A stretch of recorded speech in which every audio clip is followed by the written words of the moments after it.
కులతో కూడుకున్నటువంటి భారతదేశంలో కుల నిర్మూలన జరగాలి. బాబాసాహెబ్ అంబేద్కర్ గారు కూడా అదే అన్నాడు. అందుకే కులాంతర వివాహాలు జరగాలని అంబేద్కర్ కోరుకున్నాడు. ఈరోజు కులాంతర వివాహాలు జరిగితే కూడా ఉన్నత వర్గాలు ఎస్సీలు ఎవరన్నా ప్రేమించి పెళ్లి చేసుకుంటే వాళ్ళని హతమారుస్తూ ఉన్నారు.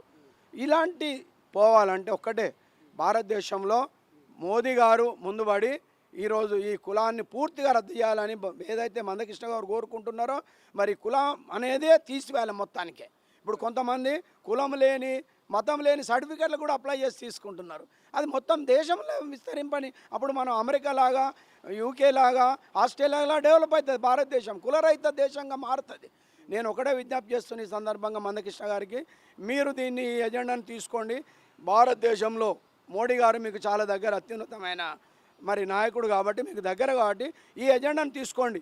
మాదిగ మేధాల ఫోరం కావచ్చు, మాల మహానాడు కావచ్చు, మిగతా సంఘాలన్నీ కూడా ఏదైతే దళిత సంఘాలు ఉన్నాయో, బహుజన సంఘాలు ఉన్నాయో, ఇవన్నీ కూడా మీకు మద్దతు పలుకుతాయని నేను చెప్తా ఉన్నాను. ఎందుకంటే మనం కులరహితం అనేటువంటి దేశాన్ని కోరుకోవాలి, మతరహితమైనటువంటి దేశాన్ని కోరుకోవాలి. ఒక సామరస్యంగా మనం అందరం కలిసి ఉన్నప్పుడే భారతదేశం తొందరగా అభివృద్ధి చెందుతుంది.